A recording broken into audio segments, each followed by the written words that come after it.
Okay. Okay, great. So we will post this in the Warrior Woman group after, so that the people who weren't able to join us live can have a chance to join us later.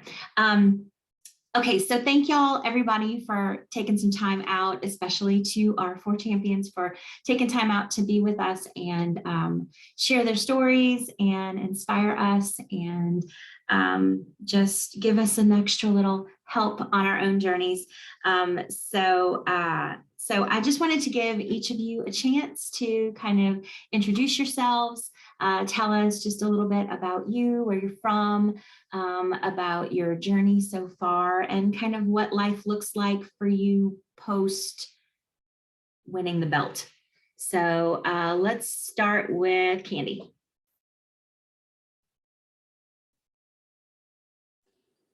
Hey there. Let me see if am I on now? Sorry. Yes, I don't you use Zoom are. that much, as you can tell.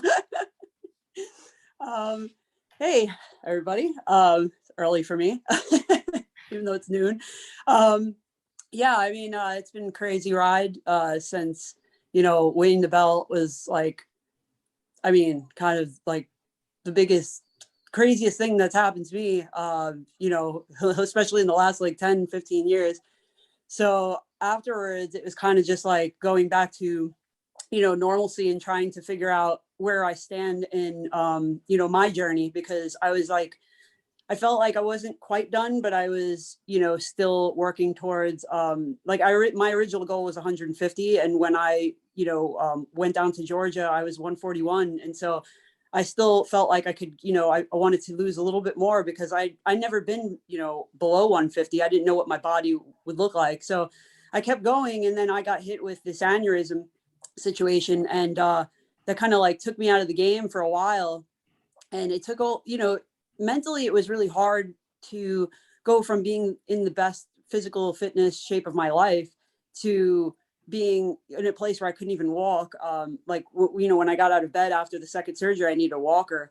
And so it was really hard to wrap my mind around all that. And it took some time, coming out of that to get back into the whole routine of things. And, and I got to say that the positivity, through DDPY and a lot of the support that, the group had provided, the DDPY community provided, helped me mentally stay positive through a lot of it. And I don't think that I would have been able, well, first of all, my doctors told me that had I been, where I had started at 270 pounds, years, I started this challenge at 237, but I was 270 at one point, a few years back. And they basically said that had I went into, surgery, they wouldn't have been able to do the surgery the same way. They would have actually had to cut me open because they wouldn't have been able to get past the, the fat deposits that I had in my neck.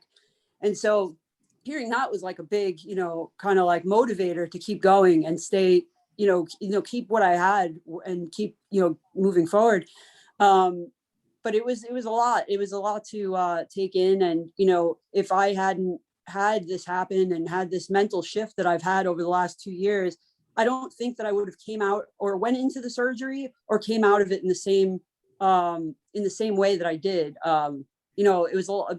It's been a big fight. I'm left with these migraines that I basically have had like a migraine since December that has not went away, but it's gotten better. And that is like, making me more hopeful for the future, because, that you get into these modes where like you're being hit with all of these obstacles and you start to question like how you're going to get yourself mentally out of it. And like I said, if I hadn't had this mental shift through the program and, with the support of the community and the support of, my wonderful husband and family, I don't think that I would have been able to recover and come back and bounce back the way I've been. So it's been a difficult journey, through like just, the journey itself of losing weight in itself is difficult. So that was the one part of the journey. And then hitting this medical obstacle was the next. So I feel like right now is like the first time I'm really enjoying the fruits of my labor, if that makes sense. And I'm trying to enjoy coming back from where I was and seeing all the strength that I'm regaining and flexibility and exceeding the flexibility that I had previously. So like I said, it's been rough, but like keeping that positive mental attitude and just like all the positive changes I'm seeing as I've been recovering has been really making me hopeful going forward. And I'm really like excited for the next step of my journey. So, and I'm excited for all your guys' journeys too, because I watch everybody's journey, and seeing you guys like persevere through your obstacles gives me strength to get through mine. So it's been a roller coaster, but it's been a good roller coaster. So yeah, I love that you brought up, like, being grateful that you're not going through this where you used to be, and like being able to face those things in a different way, like knowing like there's not much that you're going to have to choose to do that was harder than choosing to start where you were in that place, in that mental state, in that body, with the pain that you were having and all the things that go along with it. And so that, using your own story to motivate yourself and keep you going as you're facing life and unexpected things and setbacks and stuff. I think that's awesome. Yeah, and it's like I came out like I started my journey right after breast cancer, and like my 6 weeks of radiation that I went through ended just as COVID started. So it was like going from one really crap situation to a new normal that we all are dealing with, and that was itself just like a crazy life-changing thing for all of us. And I decided to start in the middle of that my journey. So it's kind of like I haven't really had a break of like the mental, like all the adversities that we're all facing, and then like my own personal obstacles going through. And I feel like, and that's kind of like, I think, because we're all coming out of COVID now. I mean, for the most part, obviously it's still around, but it's like, it's not the same situation it was 2 years ago at this time, obviously. And so I feel like it's kind of like the first time I'm actually enjoying what I've done, and like just trying to just enjoy life really, which is something I've never felt like. I've never really felt like I've enjoyed life, because as everybody I'm sure on here feels like, when you're not comfortable with yourself, it's hard to look outside of yourself and enjoy like your surroundings and live in that present and in that moment. And I feel like I'm finally starting to live in the present rather than either the past or the future. Yeah, that's awesome. I love that. Thank you so much. Caitlin, you're up. Let me pin you for everybody. So since winning in end of 2020, I wanted to kind of start my next challenge, and I use the Positively Unstoppable challenge as a motivator for me to challenge myself, to confront myself in different ways. So I always want to set the bar higher for myself in some way, so that I have forward momentum. So I had started running in tandem with doing the DDP classes. And so I worked my way up to doing a half marathon, which was very exciting. But then I also chose in July of 2021 to undergo skin removal surgery, which I very briefly, for those who don't know, I had an arm lift, chest lift, and abdominal reconstruction and tummy tuck, which is so they tighten all your ab muscles together, and then take away the skin apron.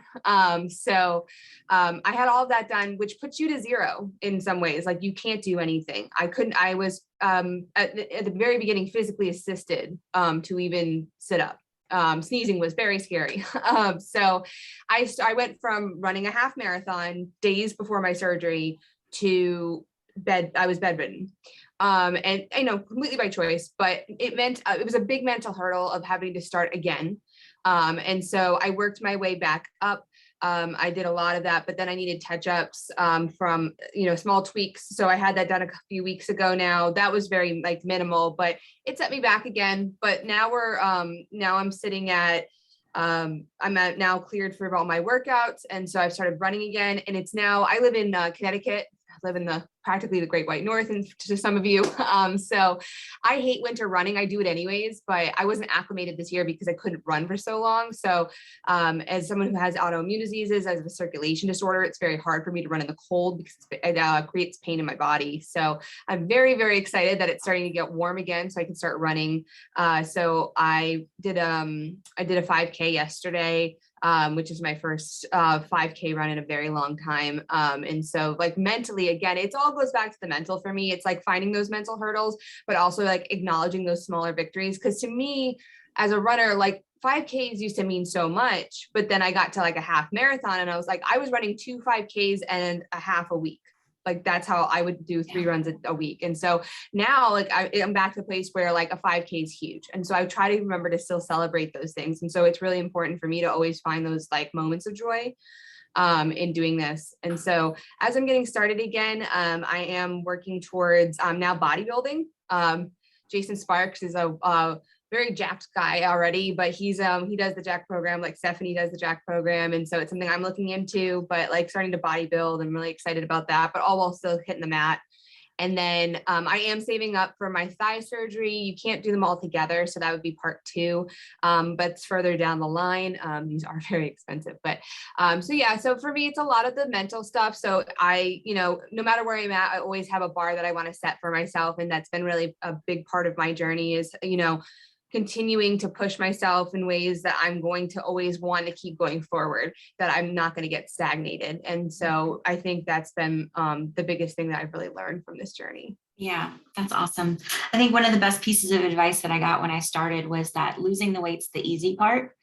The maintenance and learning to live your life in a completely different way, and still setting those goals to keep yourself motivated and to keep yourself pushing is the harder part, and it is super important. So if you start that practice while you're in here, whatever that's going to look like for you, whatever habits you need to put in place, whatever mental, emotional support you need to put in place, doing it while you're in the weight loss phase is going to help you when you're in the harder part after. So thank you so much for sharing that, Caitlin. All right, Maria, we're going to get you in the going to pin you and go ahead and tell us a little bit about you and your journey and what life looks like for you right now.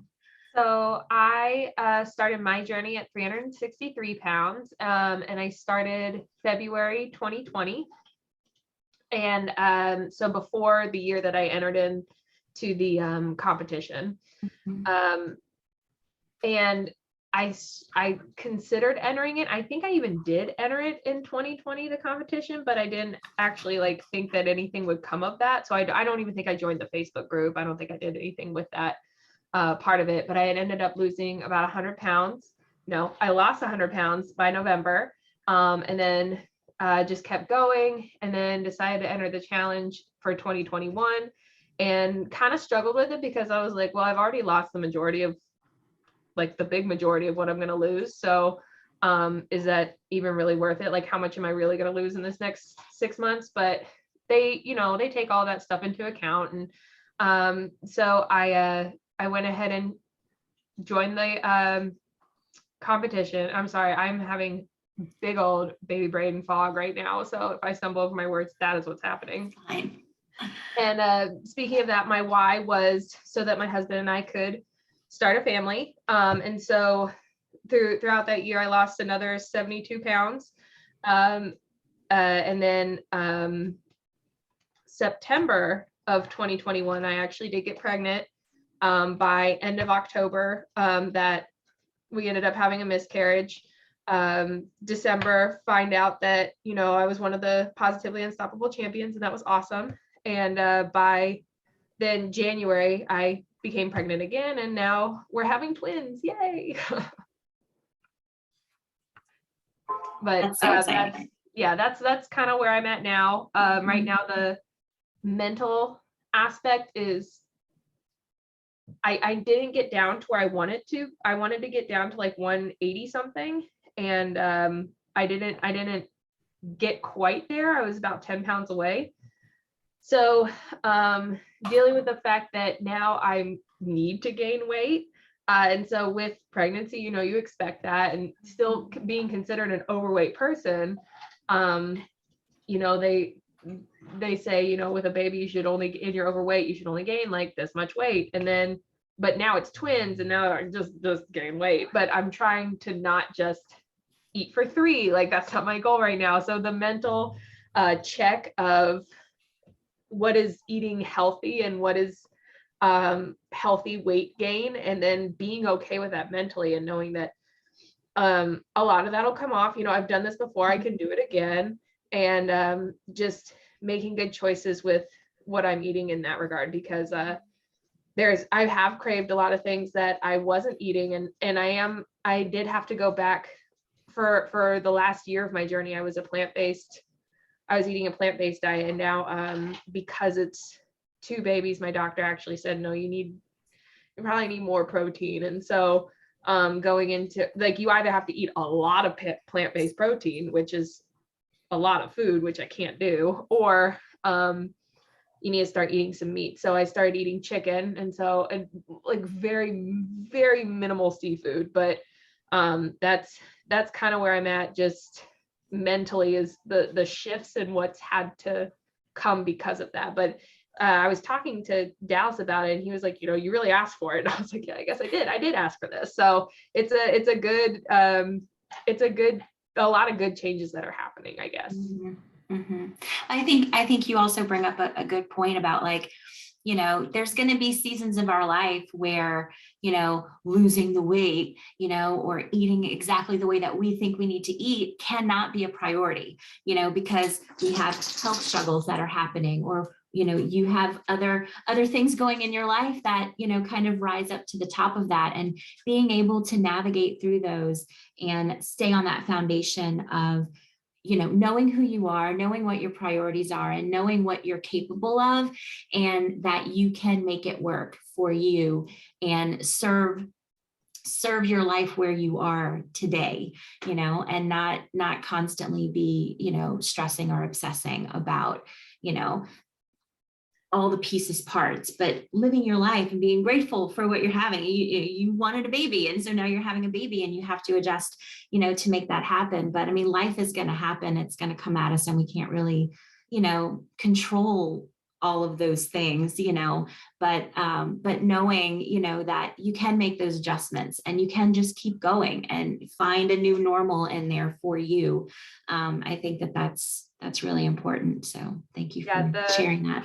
The things that I've kind of been like measuring have kind of changed too. I was just actually talking to my husband about how you have to set these goals, or they don't, like, what are you doing? Like, you're not really doing anything. So like continuing to wear clothes that I wore pre-pregnancy, like this is one of my Positively Unstoppable dresses, and it still fits. And so I'm like, oh my goodness, like I know I'm doing something right. It's just the belly sticks out a little bit more, but that's, you know, making sure that I'm staying on track with just like those little non-scale victories. Yeah. Really good. Thing that's kind of can been we keeping me stable. Can we see the belly? Can you like stand up in your dress? Maybe. I don't know. I'm not showing like terribly, I guess. Maybe a little bit. Aww. Stephanie, No, you saw me in the dress. I love it. I don't know. It's getting there. I just hit second trimester. Bit. Just the slightest bit of a bump. Yeah, they're 2 baseballs right now. So I mean, I would hope that they're doing something. Yeah. No, you look great. I love it. I love it. All right, let's pin Stephanie. It's your turn. Tell us about you and what life looks like post the belt. Yeah, so it's actually kind of crazy. I'd like to say I was kind of like an unlikely champion for this 2021 group, because during my challenge, I only lost 25 pounds. And when you are talking about a weight loss competition, that might not be as impressive as like some other numbers out there. So how I got into the challenge in the first place was, like Maria, I had lost the majority of my weight already. I had lost 95 pounds. And the rest of the warrior women were in, you might have heard this yesterday at our live, the rest of the warrior women were in the 2020 challenge. So they had been through it. They had done it, they all completed it, and they all submitted. So they're the ones that I reached out to and was like, would you do this again? You know, was it worth it? What is it? You know, just all of that. Cause I didn't know much about it and was really unsure and frankly, kind of just focused on myself at that point in time. Like I didn't want the challenge to distract me from losing weight, I suppose. So I reached out to them to find out, you know, what it was about. And every single one of them said that they would do it again. So because I had that behind me, knowing that, hey, like, even though, you know, nobody knew if they had won or not yet, they all would do it again. That really, you know, that really made me go for it. So, I knew when it came to my challenge, I had to work things a little bit differently. I had to have a strategy in place. I had to get organized. I had to get really focused. And, you know, share my story a little bit differently. And I'm really glad that DDP Yoga, you know, chose me as one of their champions, because I do think I was able to show a different side of a transformation journey, that it really isn't all about losing weight. It's about so much more. For me, it was all about, you know, what I gained during those 6 months. And I wanted to ask really quick, who in here is doing the challenge this year? Okay, so we've got a couple ladies. Okay, so I just want to put it out there, like, even after your 6 months is up, like, this is your life. Like it doesn't end there. Like, this challenge is really about like learning how to like set goals, stay focused, and like how you want to live the rest of your life. For me, that's what it was really about. Like, it wasn't like, okay, the 6 months is over, now I can go back to doing whatever. It was like, all right, what's next?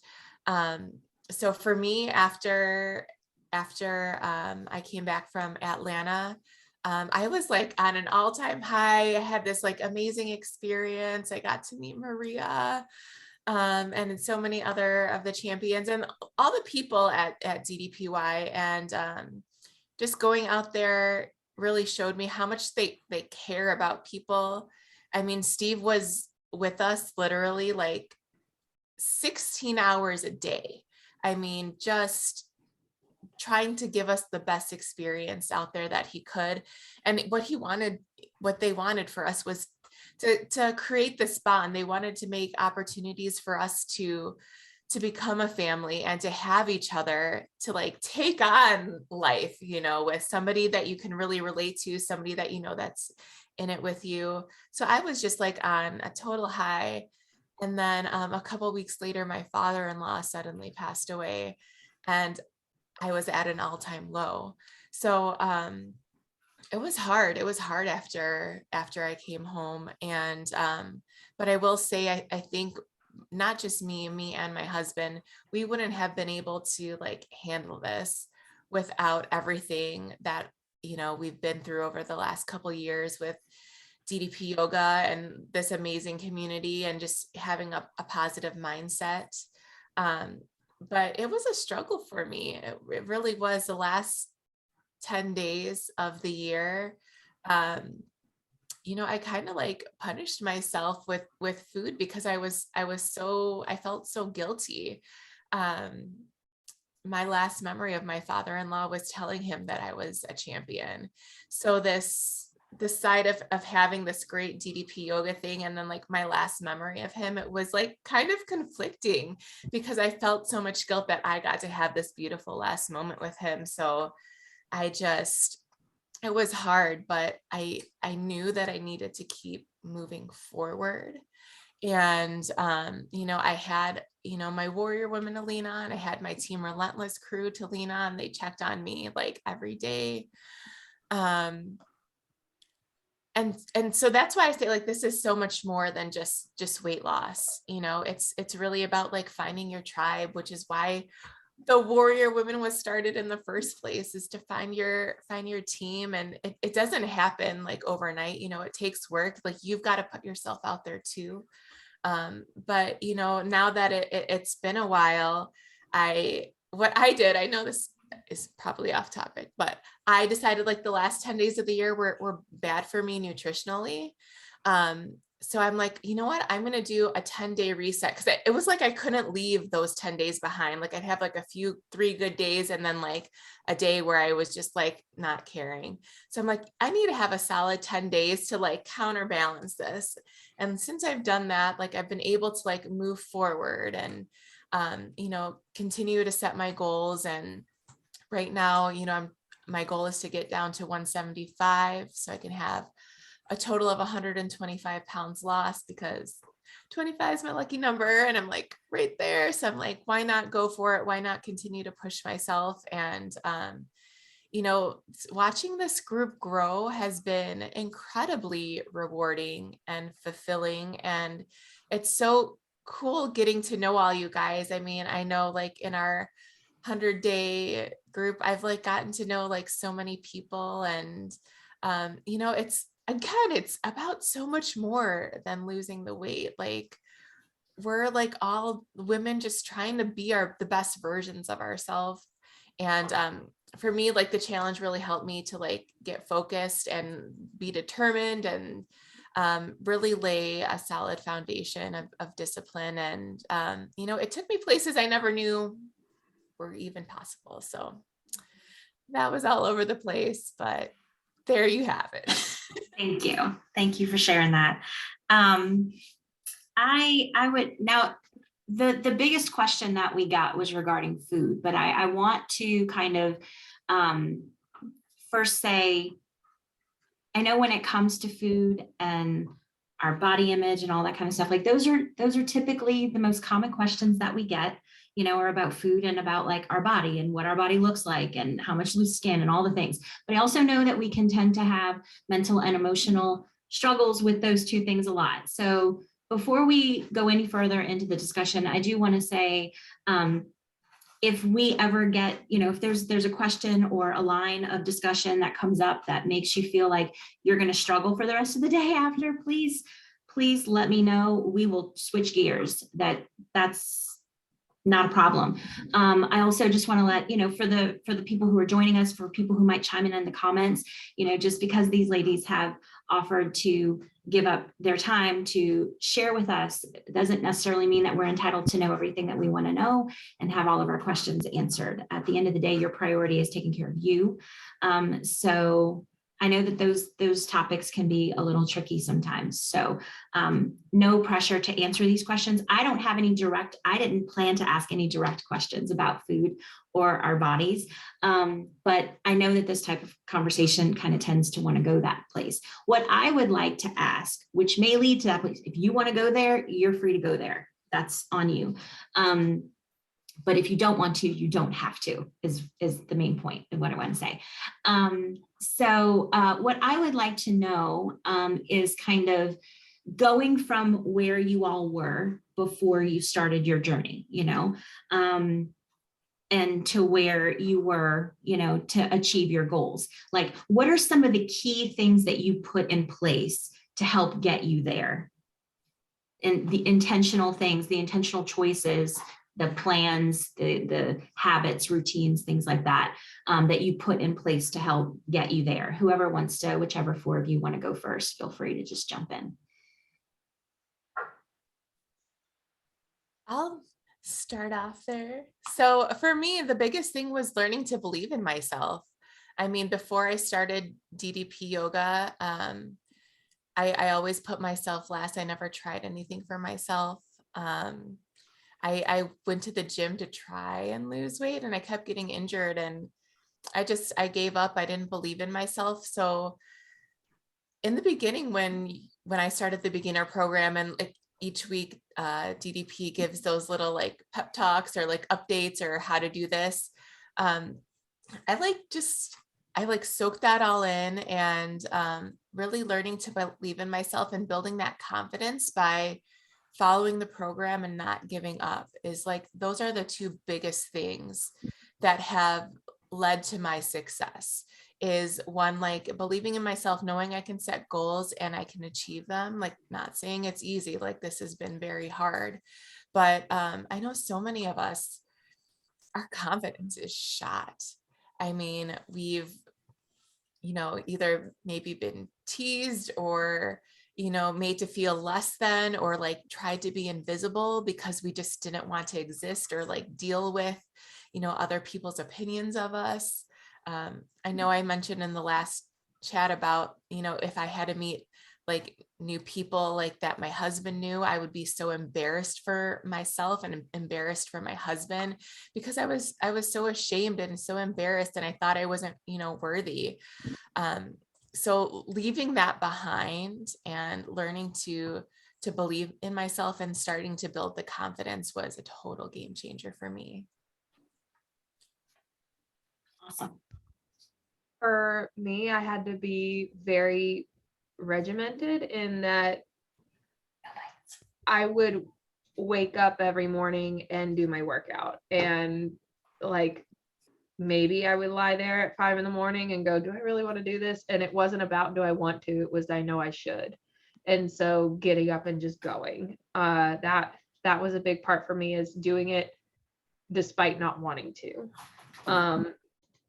And that played a role in a lot of different things. Even I'm one of the people who I weighed myself every day, with the expectation of knowing that it may go up, it may go down, it may stay the same, and that number doesn't define me. It's just data, and not taking it personally, but more so holding myself accountable to it. And I was actually talking to Vance about this when I went and saw him, that he weighs himself every week. And I said, well, I found when I did that, if I weighed myself on Monday, it was like Tuesday, Wednesday, Thursday. It was kind of like, hey, this is fun because I don't have to weigh myself again until Monday. So it was kind of just staying accountable to myself, and just that extra little bit of reminder that I needed every day.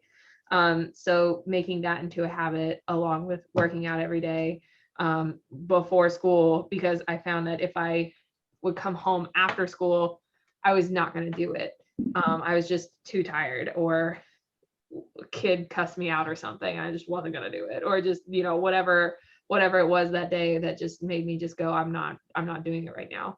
So that, those sort of routines and stuff really helped with it. Also bringing my lunch, making sure that I had time to like actually meal prep for making my lunch. Like that was all stuff that I'm like, no, I am taking this time from like 4:30 to 5 o'clock to be cutting up my vegetables so that I have this for lunch. Because if I don't, there's no guarantee that, one, I'll be able to even eat lunch as a assistant principal.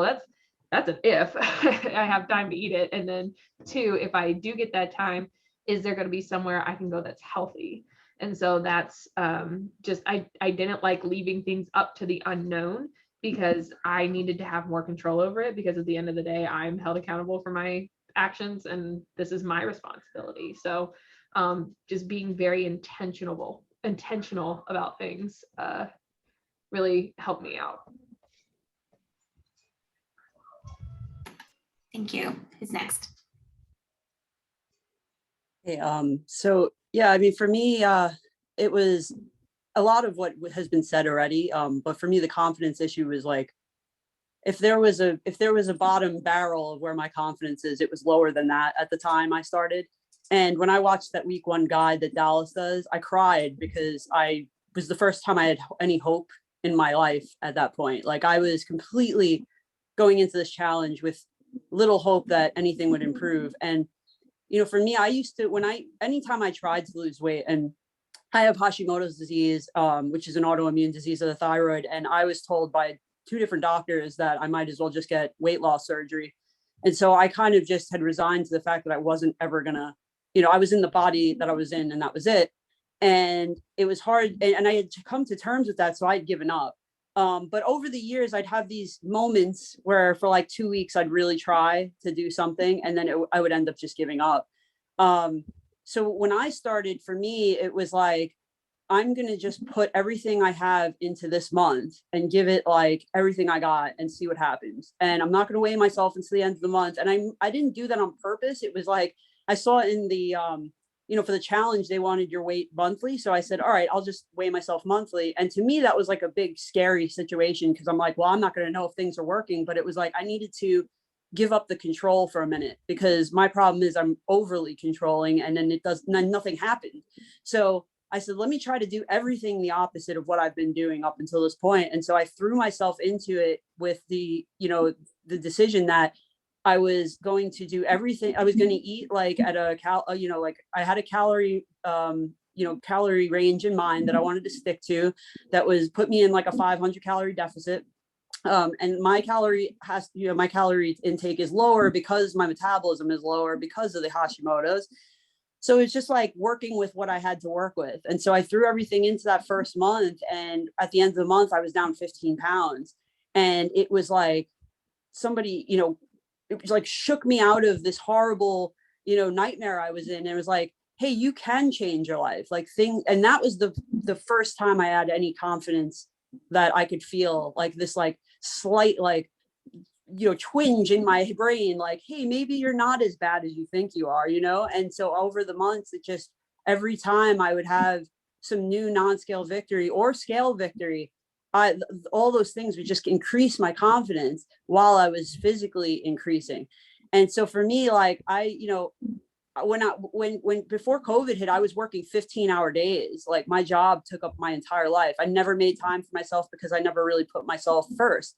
And so when COVID hit, it was kind of like, gave me that break to step back and say, like, hey, I need to focus on myself for once. Like, I need to, like, try to repair what life has done to me and what I've done to myself through this life. And so that kind of like gave me the time to focus on myself. And as work has come back slowly, I've built a routine and a foundation where I'm like, no, I'm not letting the job control my life anymore. And it's got to be like, there are things that I need to do every day for my health and my life. And those are the things I'm going to do. And so those kind of like, setting boundaries with work and certain people, even who, are kind of a negative impact on my life, unfortunately, have helped me a lot, and with food for me, I was eating like, I was a binge eater. So, and an emotional eater. So like the two together are really bad. So it was kind of hard to, take the take the nutrition part of this and say, hey, like, we need to like restructure what we're doing, because to me, food was something that comforted me. But I managed to, like, for me, intermittent fasting was a big help with that. Like, the idea that I'm eating within this window was the biggest help that I had during the whole, for me during this whole journey. And I've stuck with it because it's worked so well for me. It has completely gotten the binge eating and emotional eating. Well, emotional eating has been helped by, this whole journey in DPY, but the binge eating itself has been severely helped by, incorporating intermittent fasting and then finding substitutions for things I really enjoyed that are lower calorie. Like, we all love French fries. I mean, I would say 95% of us probably love French fries. I find that air fried French fries, like that, it was a big game changer for me. And there's been a lot of things like that. So those are, finding like food substitution for me was like another really big victory going along this journey. We do all love French fries.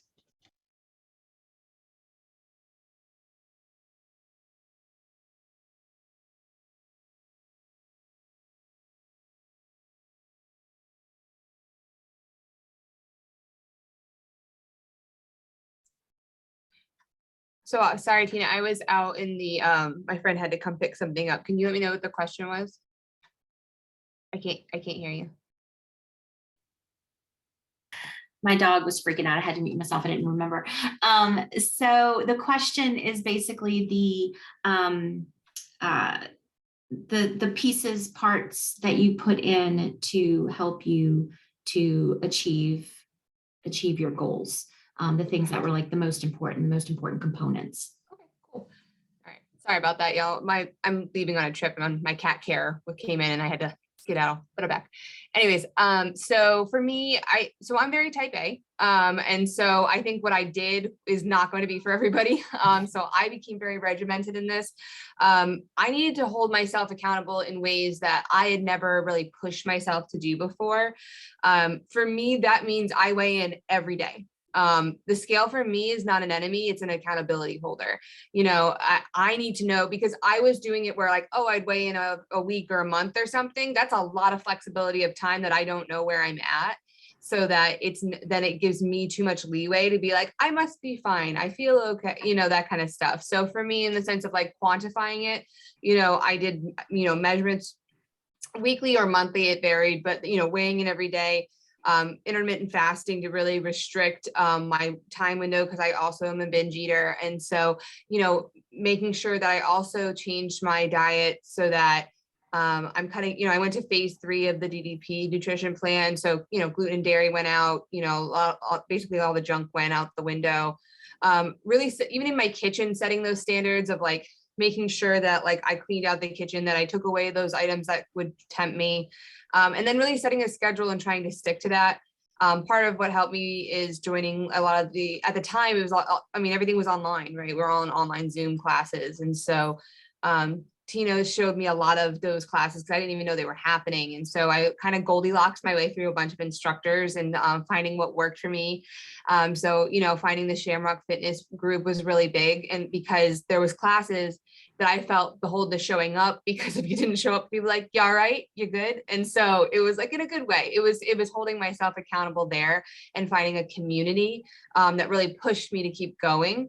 And then things like I said, like, you know, with running, I would have a schedule every week, but like I pushed myself to do that. It's more than just setting those goals. It's making yourself actually make them happen, and doing those like smaller goals and not just having the big ones that you might write down, of like having like, I will do this, right? And so you need to make sure like that you're setting that. And then also, I think a lot of what I learned was making sure that I learn ways of how to adapt when things don't work out, right? It's a run day, but it's pouring out. So you know, I personally don't run in the rain. I got real sensitive skin, blistering is a thing.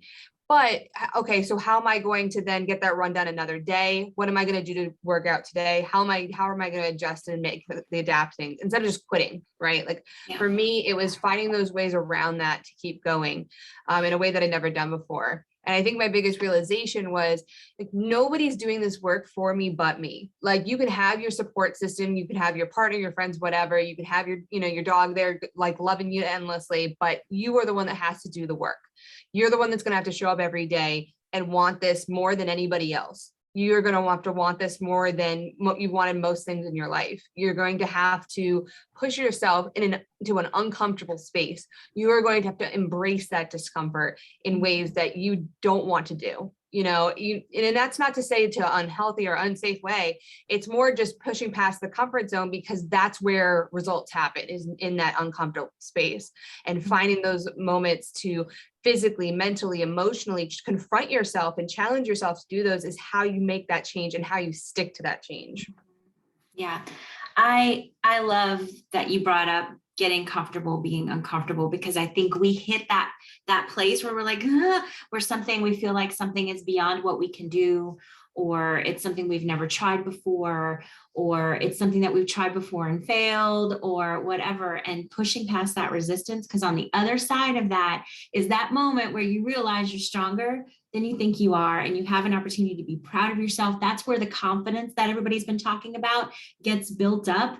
And that's where the life that you want for yourself is created, is in that place of pushing past that, being willing to push through the uncomfortable, vulnerable feeling, to do the thing that's going to get you where you want to be. So I love that you brought that up. All right, I have a few more questions, but I also do want to take some questions from everybody else, just to keep the time, to be sensitive to the time. If you have a question, please type it in the chat and I will read it, maybe individually. Some of them, if they're similar, I'll just kind of combine it into one question. So, but I do want to get, if y'all are having some questions as we're talking, please put them in the chat and we will get to them. So it is very obvious just from, you know, the people that are here, from interactions on social media, you know, that y'all inspire so many people. You know, y'all, I'm gonna cry. I cried yesterday. I'm not gonna cry today. Y'all inspire me, you know, and but I want to know who inspires you.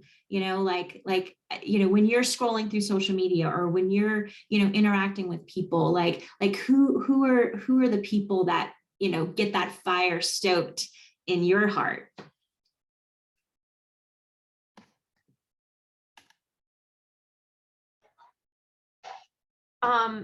Just gonna start name dropping. Yeah, do it. The ones at first, it was people who had a really similar journey to me in terms of how much weight that they were gonna lose. So I would say even you, Tina, seeing your journey, we started about the same time, and seeing starting around the same place, like having similar goals in that. You would have been one. Brian as well. We started similarly, and we've lost similarly. And but the one who really got me into it was Vance and his story. Just seeing somebody who's, you know, I want to say he started over 500 pounds, and that he like, if he can do this, like, what excuses am I making for myself? And that was, as Caitlin was just talking, was something that I was reminding myself of, was like something else that I had to do was just stop lying to myself about things. And, you know, weighing myself every day was something that helped me to do that, like justifying, you know, eating something that I know I shouldn't eat. That sort of thing kept me going as well. And it also kind of geared who I was looking at on social media. The other thing is, I'm not big into social media in general. So I will say I've messed up my whole Facebook algorithm to be just DDPY. Like, people will get married or have babies, and I'm like, what? Like, did you post about it? I don't know. If you didn't post it on the DDPY Facebook group, I don't know that happened. So I followed journeys very specifically to sort of match my own, but then there are others where I'm like, people who are just amazing in terms of, like, they're missing an arm or a leg or something, and they're still doing it. Because that's the thing that always kept me going, is if this person can do it, what excuse am I making for myself? Yeah, that's awesome. Thank you. Anybody else? So I am on a podcast called The Next 90%, and we interview all different types of people of, like, different journeys and different paths of life. And there was someone we were interviewing, and we asked a very similar question, and he goes, I inspire me, which initially you're like, oh, that, like, you might be thinking like, oh, it's conceited, or it's so stuff. And I sat with it like the rest of the evening, because I was like, wow, that's actually like a really good answer of, like, because I think you should be your primary inspiration, because you should be inspired by the work that you've done and how far you have come, that you know that you can go further, right? I don't see that like as self-centered, or, you know, I think particularly even with women, we are like very careful about, like, hyping ourselves, right? Like, we're very careful about, you know, not seeming conceited or this or that. And so I think and it was a guy who said it, which, so it's funny, but it's just one of those things of, like, being confident in a good way to say, no, I inspire myself, right? Like, I inspire every day. And so I think I have worked to shift that. Like, I absolutely am inspired by, like, particularly when I do the Warrior Women features, because I get to know some people, like, much more intimately, of, like, getting to know stories that I never find out before. And so those particularly inspire me. And I read things like David Goggins is a huge inspiration of mine, because he's just an insane person. But then, like, but all those people still, like, it's one of those things of, like, you still, like, you should hear your own story, you know, because I do these features, and they're like talking about, because I ask him that, you know, I ask about who inspires him, and they list all these people. I'm like, no, but you're like, your own story is so inspirational. Like, take a second to, like, own your own story and see how valuable that is, you know, not just to yourself, but it could be to others as well. That's awesome. Thank you. That's a really good point. Like, you should hear your own story. I think so often, like, we get stuck in the day-to-day, you know, and the ups and mostly the downs, you know, and just the struggle of staying in it and fighting the fight and all the things, pushing through the resistance every single day, that, you know, we don't remember our own story. So I love that. Thank you, Caitlin. Anybody else? So, oh, go ahead, Candy. No, you go ahead. You go ahead. Okay, I'll make mine quick. Tina Gaspard has been my biggest DDPY inspiration by far. She started about 4 weeks ahead of me. So to watch her tackle obstacles that I knew I was going to be coming up against and like knocking those suckers down really motivated me. I very politely stalked her, and then one day she friend requested me, and I knew I had made it then. So I mean, like, seriously, Tina, you are so amazing. You give so much of yourself to us out there, and you've changed so many lives, including mine. And now I'm gonna cry, but I always say Tina is such a huge part of my DDPY story, and like, if it wasn't for her, like, I don't know if I would be where I am. So thank you. Love you. I love you. I love you both. Knock it off. I worked really hard on this makeup. It's exactly like, please, I'm trying to hold it together. Okay, Candy, who you got? I don't know how I can follow that. Well, I mean, so when I started, I was not really on social media. I mean, I had a Facebook account. I barely posted because I never felt I had anything worthwhile to post. So I just kind of like started my journey and didn't post anything about it for a while. And I didn't even know the DDPY community on Facebook existed until I was like 4 months into my Unstoppable challenge. I actually joined the Unstoppable group, and there was like nobody in there except I think Scotty and Matt Wilner would post once in a while, but that was pretty much it. So I kind of like, I as Caitlin was saying, I inadvertently kind of used all of the small victories I was having to kind of motivate myself. And my husband is a great hype man, because man, like, this dude is like 140 pounds, 135 soaking wet. And the dude would walk with me 5 miles, like around the track on the weekends, just because he wanted to be supportive. And he changed his diet, like when I changed mine, to try to just support me. And because of that, like, I feel that that's really, I would owe like at least 90% of all, my journey is to the fact that I had that support at home. But then when I joined the community, and Tina, I started seeing your videos probably around like maybe like September of 2020. And I was just like, it's again in those moments where you're like, I don't have the energy to do this today. And then you see somebody full of energy who is like doing things that you haven't even started doing yet. You're like, I'm going to do that. Like, I can do that. And it really did. That inspired me. So you were one of the people I saw out there.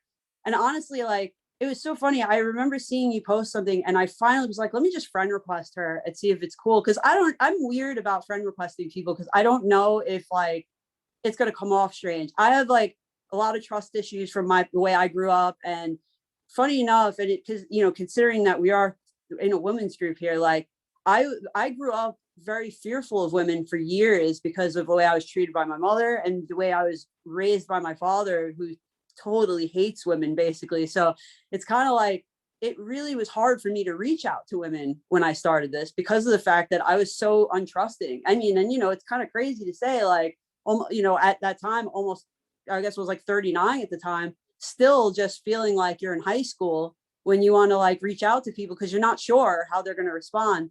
So it was so there were multiple people between you and then Justin Dobbins. Like, when I came across him and I saw that he lost 400 pounds, I'm like, I have no excuse to like not do this. Like, I don't have nearly that kind of weight to lose. And like, he did it, and his story, where he came from, being hopeless, like literally at the point of ready to take his life. That's where I started at. I was pretty much like hoping I didn't wake up every day. I hated living. So I felt like some kind of like, like kinship with him in a way.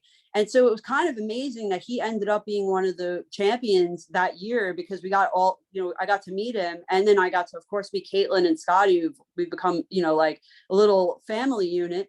So that's been amazing. But I will say, like, the month that I found DDPY, I found it through the Arthur story. And so that was the first thing. And then I literally watched Vance's video afterwards. And those two were what gave me, I guess, the push to get into it, because I looked at Arthur and I just said, I'm sorry about that. Of course, my father's calling at an inopportune time. I'll just end it with, like, when I watched Arthur's video and I saw him, like, literally walking on crutches, and then and then he was running at the end. That was like the boost I needed. So I'm sorry. Like, my father keeps calling. Totally fine. It's totally fine. And I'm terrible at doing these spotlight things, trying to get everybody in the frame. Yeah, the Arthur video. I mean, I think everybody in the world has seen the Arthur video by now. So we have a couple of questions in the chat that I want to get to. So there's a question about fasting and time frames. So I'm guessing they mean like intermittent fasting.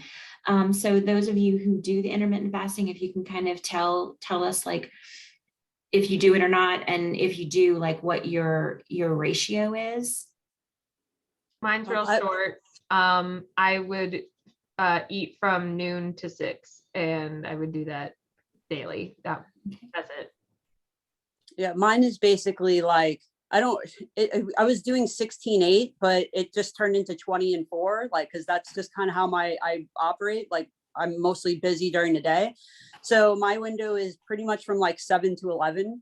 And I'll usually just have like a really like substantial dinner, and then and then some kind of snack afterwards, which lately has been like, I've been making like protein mug cakes or, something like that. So, but yeah, mine basically is like a 4-hour window. It's working right now, but Yeah. There's always room for change if, I decide.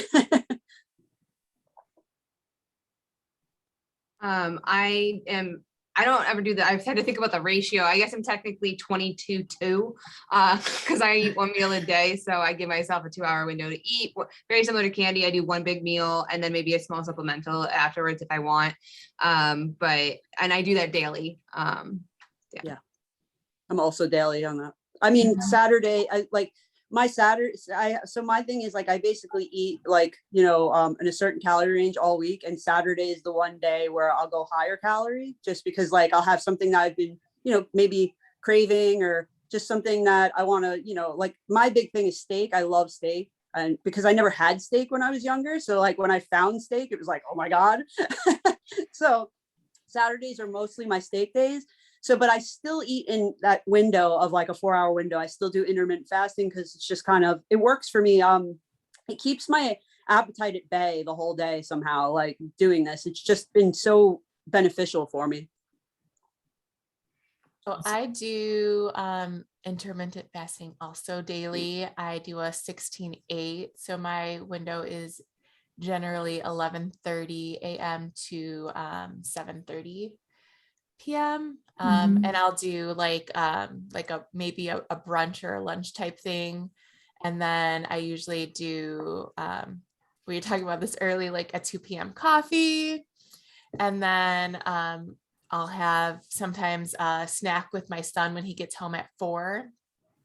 And then dinner's at 6. And usually a protein shake at around 7:30. So I still eat a lot, especially right now, because I'm trying to build muscle. So it just depends on where you're at in your journey and what goals you're trying to accomplish. So Yeah, find what works for you. Yeah, your lifestyle too. Your lifestyle and like what you can handle.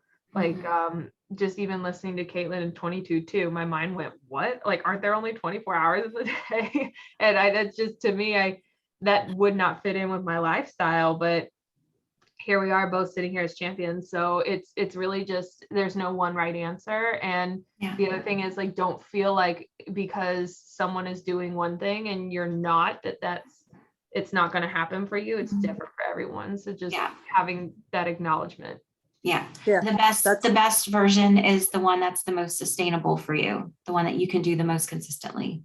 yeah, that's super important. Like because I've had people reach out, and I know you guys, the other champions have as well. It's like they'll say like, what did you do? And I'll tell them, and I'll say, but just please note that this may not work for you.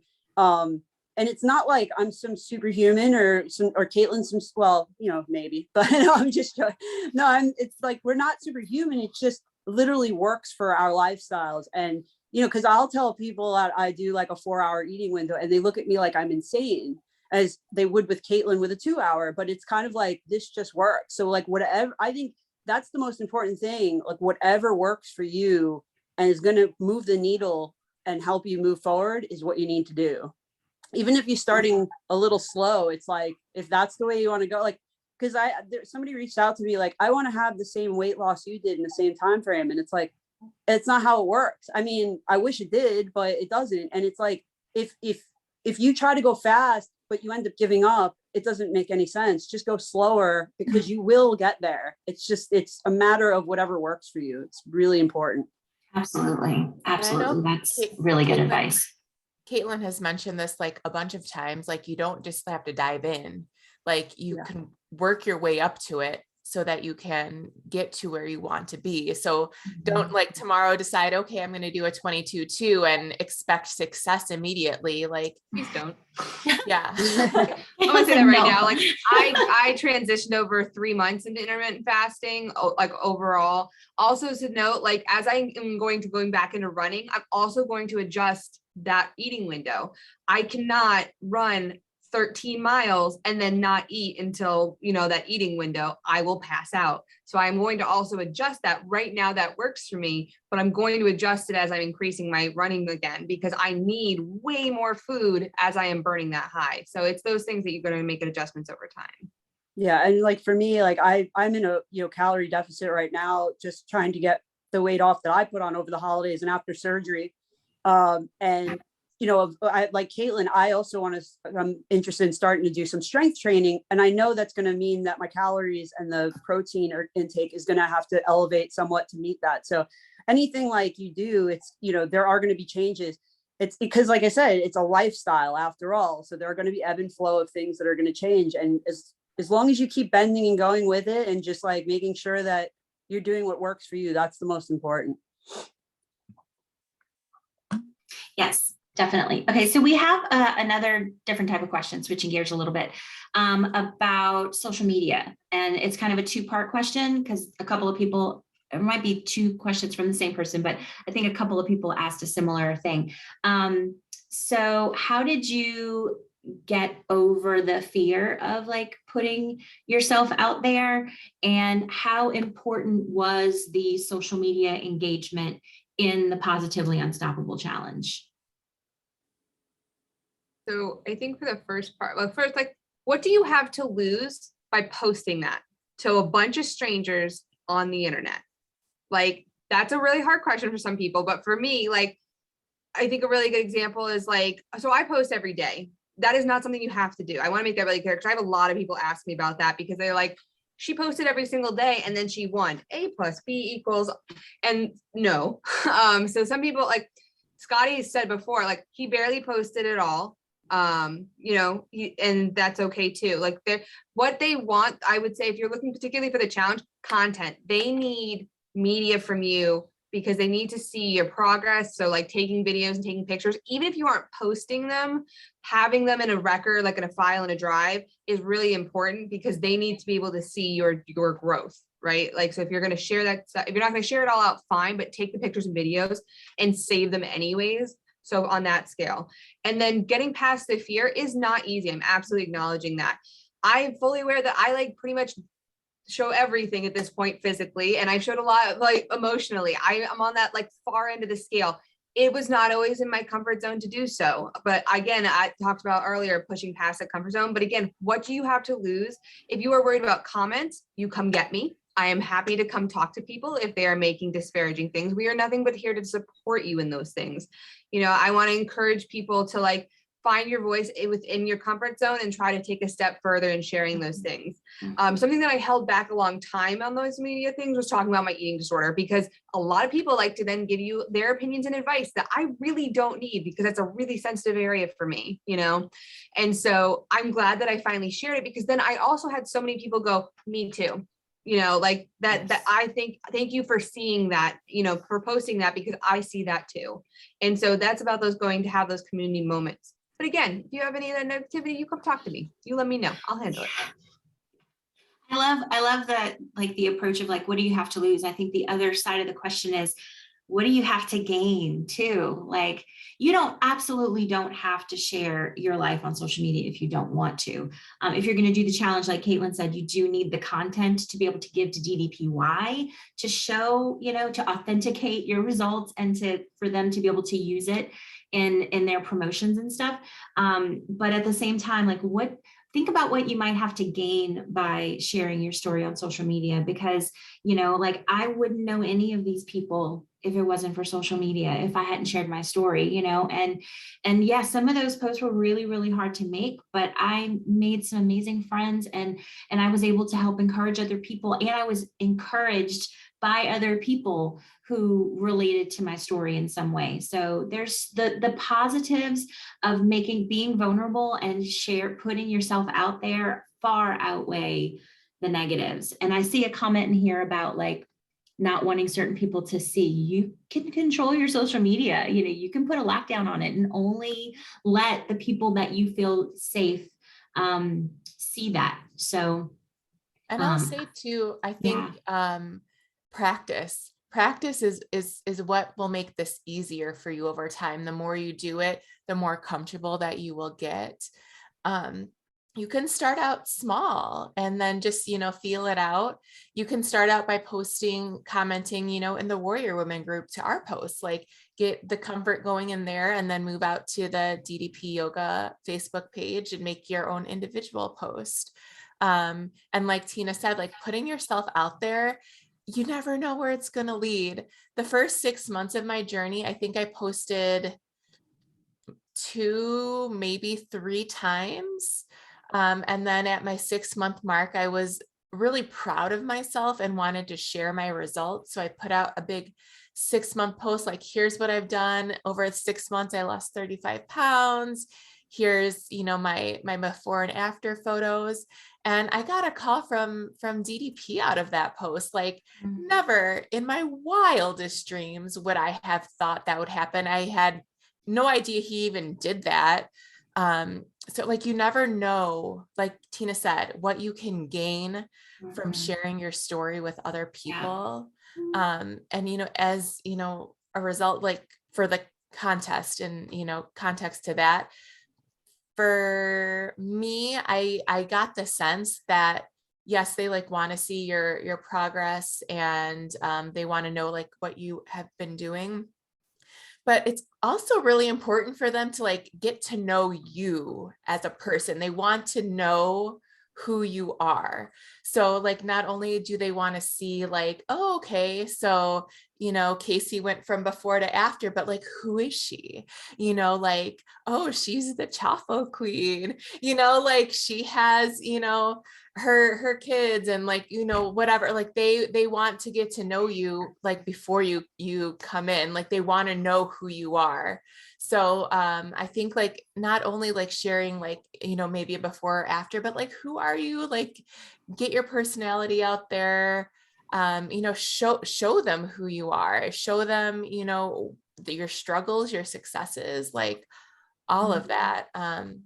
You know, I don't know, Candy or Maria, if you have like felt a certain way about like what they were looking for, how important social media was, you know, and because I know Maria, like yours is a lot different too than me, Candy and Caitlin. We shared a lot, but you didn't, you know, put yourself as out there quite as often. Yeah, I do think they said it was like something that they took into consideration, but it wasn't like an overarching factor. But they can't know you unless you put yourself out there. I will say Pat Sims he didn't even have the app. So he didn't know about like hardly any of the community. He even when he got to the performance center, he was like, there's a kitchen in here. Like we were what? Like he didn't know anything about that stuff. So I mean, and he's still a champion too. So it matters in that it's something that they note, but not necessarily like it's not like a scoring sheet of like, and then they posted this much on social media. But for me, like I saw somebody on here was talking about like, I'm not going to post anywhere where my mom could see it. That was something I took into consideration when I didn't know about the DDPY group, Facebook group until summer 2020. And then I was like, oh, that's a thing. So let me get on that. And then I'll say my first post that I made was November 23rd, 2020, and I had lost 100 pounds. And Dallas called me that night. So I had really high expectations for posting on the DPY stuff. So that's sort of my story into it. And then after that, I posted every so often. I say I like to take the Beyonce method to social media in that I don't post often, but when I do, it's a big deal. So that's sort of my philosophy in it. Because I still struggle with like, does this really need to be said right now? I'm a really highly introverted person in general, but I also like to set a lot of boundaries in my social media. Like in the DDPY group, I check to see, do I know anybody in here? Because maybe that's going to dictate what I might want to post. And I have a high school friend who's in that group who he's not super active in it. So like, I didn't care. But it was something where I was like, oh, maybe let's not, post something with my stomach showing like right off the bat. Or the other thing is I don't accept friend requests from people that I haven't had like a conversation with. So my personal Facebook page is completely different. I want to say the last thing I posted on there was a high five of me and my cat, like, and it's just my hand. So mostly my social media is a bunch of my pets. I have a private Instagram and I have a public Instagram, and that's just how I like to set those boundaries in that this is my personal life. And then this is the one that I can allow the public to see because this is stuff that I don't mind sharing, but I'm personally just a very private person in general. So I've made an effort to set those limits on it. Yeah. Beyonce had twins too, by the way. I'm living my whole Beyonce life. I'm just gonna say that. Yeah, just to piggyback, it's the reality is you never know who is watching and who could benefit from some of the things that you could be potentially posting. And for me, that's kept me posting. I don't post daily. I post like a few times a week. And for me, it was really hard because I was super introverted and I just didn't feel like I was worthy of posting anything that anybody cared about, like when I started. And, for me, what was really hard was I had tried to lose weight over the years so many times that I felt like if I posted about, oh, I'm starting a new weight loss journey, people would be like, oh, here we go again. You know what I mean? And the reality is I shouldn't have cared. And like, none of us should care. It's our lives, but it's that mental block that like kind of gives you that, makes you feel that way. And so I felt I don't want to post anything until I really am in it for a few months at least. And it was about 4 months in when I first posted that I think I was down about 50 pounds at that point. And, I got so much support on my personal page from friends that I hadn't talked to in years that it kind of motivated me and, and they cheered me along on my journey. So it is a good, it could be beneficial. If you feel uncomfortable starting out posting that kind of stuff on your personal page, if you're in the Unstoppable Challenge, you can just start posting in the Unstoppable group because it is a smaller number of people. Or if you're not in the challenge and you just feel like you want to post in a more confined community, the DEPY community would be a great place to try to start, posting and getting your feet wet in it. But like I've gotten a lot of feedback. Like I post essays, which I don't intend on. I swear I always try to post like a few sentences. And then like my brain just starts and I'm like, the next thing I know, I have an essay written out. But I've had feedback that it's helped some people that have like went through some similar things, didn't know how to vocalize it or, just come around like to, hey, seeing you post that made me realize that this is not something I should be ashamed of. And so, that's the thing. You don't know who's watching and who it could help. And I mean, like I posted in the Facebook group, not thinking anything of it like that. I think it was around that same 4 month when I lost about 50 pounds. And the next thing I know, I was on the DDPY Facebook page and I almost lost my mind. And then like a week later, I got a friend request from Dallas. And that was like I actually never talked to Dallas until the day I was told I won the challenge, which was kind of crazy. But I did get a friend request from him and he would share my stuff online. And I was just like, this, you know, I was a lifelong fan of this guy. Like I watched WCW when I was a kid and was like, and he was one of my favorite wrestlers. So this was like losing the weight was one thing, but like, you know, actually being in contact with Dallas and meeting him was kind of a big deal. And I totally didn't want to fangirl all over it. So I tried my best, but but no, I mean, and that's one of the coolest things though, is finding out that he's like a genuine guy. Like he cares about everybody in this program. And there's not a lot of I don't know that another program really out there where the guy that's running it actually calls people or, you know, messages them or friend requests them and cares the way he does. So that's kind of been, you know, an incredible thing on its own. Yeah. So we're getting close to the end of our time. We did have some questions about how to condense your entire journey into a 3-minute video. So I think that if somebody can answer that in like 60 seconds, like, Yeah, that's real quick. So you have the 3-minute video of a summary. That's all that is. It's just a summary of your journey. You can upload and they let you do additional links when you submit and being like, and here's my YouTube channel with everything else. Cause they're going to ask you for it. At the end of it, they're going to be like, do you have any more? We want more. And that's when you can upload your YouTube stuff. So keep it condensed. The 3-minute video is just a quick summary. okay. So I want to do 3 just really quick rapid fire questions, like super, super short. The first one is, what is your biggest goal right now? Have 2 babies. That's a good goal. I guess for me right now, it's just building muscle and recover and completely getting, you know, through the rest of the healing process I'm in. Yeah. Awesome. I want my arms to be, when they grow up, I want them to be Stephanie's arms. So I'm working on that now. Great arms. When they grow up. Goals. Yes. Yes. So I wasn't paying attention. What was the question? What's your biggest goal right now? Biggest goal. Yeah. Oh gosh. I think, yes.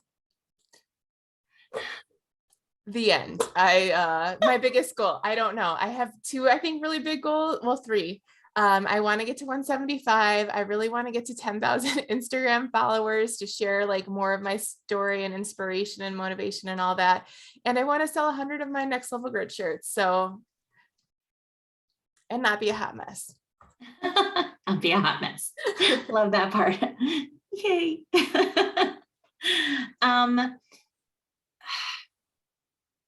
For those who are in that place of saying, like, I've tried so many times and I've failed. You know, I know we all get those messages, like, how do you start? Like, how do you, like, I've tried so many times and I've failed. Like, I just can't, like, how do you get motivated? You know, like what is your elevator pitch answer to them? No one can do it but you. Like no one's coming to save you. Like if you want to do it, I'm sorry, this is a little of my savage brother, Justin Dobbins, tough love. Like no one's going to do it for you. You're the one that has to decide. If you watched DDP's Living Life at 90% lecture, he talks about the word decision a lot. Like you have to make a decision. Once you've made your decision, you've cut off all other options. Mm-hmm. So if you want it, you need to do things you've never done before. No one else is going to do it for you. It's not going to be easy, but it's going to be worth it. Yeah. Again, tough love. Don't lie to yourself about it. That's something that I've always done, is lying to myself about it, of like, I can get away with this, or maybe I don't need to work out every day, or maybe I don't, maybe I can have that cheeseburger and those French fries. Like that's lying to myself. And I had to get out of that habit. And that's, I think I read something about that in Positively Unstoppable, the book, that you're not lying to anybody but yourself. And I don't lie to other people. So how am I going to lie to myself? And that's something that, I've had to catch myself on, and lying can be formed as, hidden as rationalizing. You don't want to rationalize poor decisions either, because at the end of the day, like Steph said, this is only you can do. If I could do this for you, I would have done it 100 times before. Like I would love to do this for you. I tell this to third graders all the time. I would love to pass third grade for you. However, I already did it and they won't let me do it again. And so only you can pass third grade. Only you can do this for you. Yeah. Yeah. And I think it's important that like a lot of people don't realize what they're capable of because you don't have that confidence. And so for me, I tell people just give it a solid month, do everything right that month, do everything you're planning on doing. Like come up with your plan and follow it to the T for a month. And at the end of that month, you're going to see what you're capable of. And that's going to put you on the right path, because we have no confidence like when we start. And when you actually accomplish something and you see like, wow, I did that, that'll just skyrocket you forward. So I think like Justin Dobbins and I come from like the church of suck it up buttercup. Like you need to take away your excuses. Like there's like, pardon my French, there's a lot of bullshit that you like will like allow yourself to have. You will give yourself every excuse not to do something. You will tell yourself like, oh, this didn't work, or I have to change this, or I have that going. No, like you're choosing not to do this. You need to make that choice for yourself. That like, it's just like something that the decision is what's going to make the difference. Mm-hmm. Choosing not to lie to yourself anymore, choosing to put that transparency out there. That is what's going to make the difference. That's how we have had these successes, is that we have stopped making those excuses and we do not allow ourselves those moments of like, yes, you can have a moment of weakness, but it's not going to be your end all be all. You're going to do the work anyways at some point. Do that work for yourself. It's also only failure if you don't learn from it. If you fail and you choose to let it and just sit there, then yeah, you failed. But if you learn something from it, come back from it, and you keep going, you're not failing. That was just a bump in the road, and you got to keep going.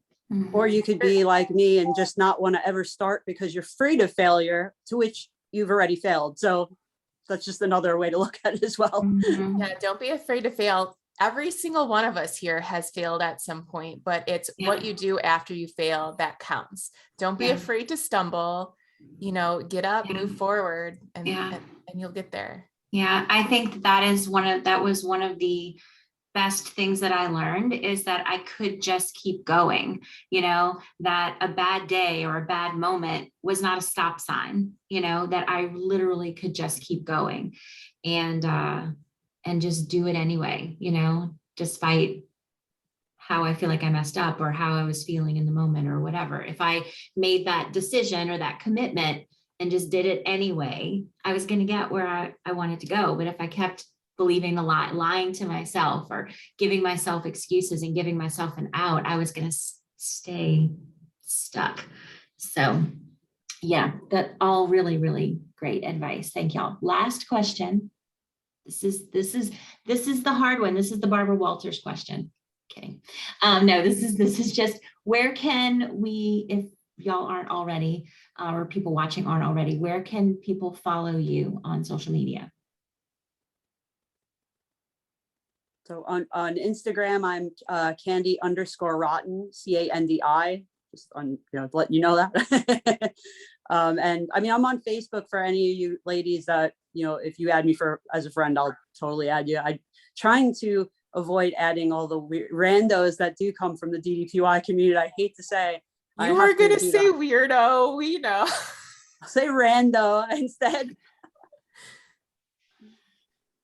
Mine is Maria Hates the Gym. I'm on there on Instagram, and I think I'm on TikTok under that as well, but I don't really do anything on there. But I'm definitely on Instagram, Maria Hates the Gym. You can find me on Instagram and Twitter at Next Level Grit. If you want to buy my merch, you can find it at nextlevelgrit.com.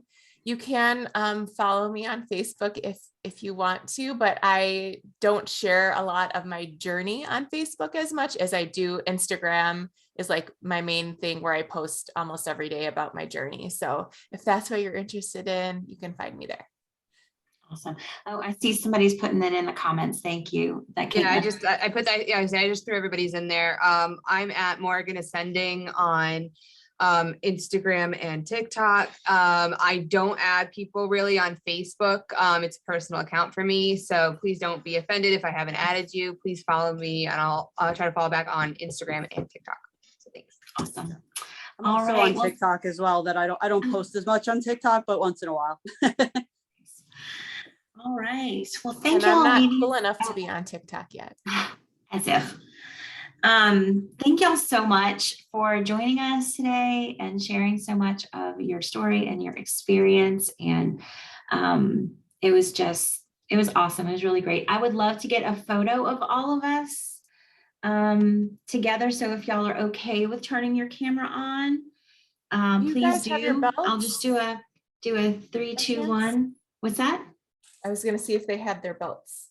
I have mine back here. Oh, nice. Yes. should've- Yes, please. Oh, sure. All right. asked.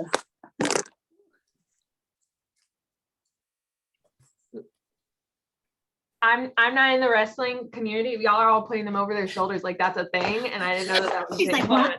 Wait, It's a hold thing. on. I forgot. I'm sorry. Yeah, you can tell who the wrestling fans are.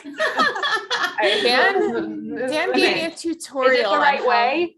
Do I put it on the other shoulder? Is it? That's No, you're good. good. You're Okay. good. Okay. Are you ready? 3, 2, 1. Awesome. Okay, great. Thank y'all so much. If the 4 champs could hang back for just a minute while everybody else signs off, I want to just chat with y'all for a sec. Thank y'all so much for joining us. Again, we will post the recording of this in the Warrior Women group. So those who couldn't join us or came in late can catch the whole thing. And we'll see y'all later. Bye. Thanks for coming. Thanks, Bye. ladies. Have a great weekend.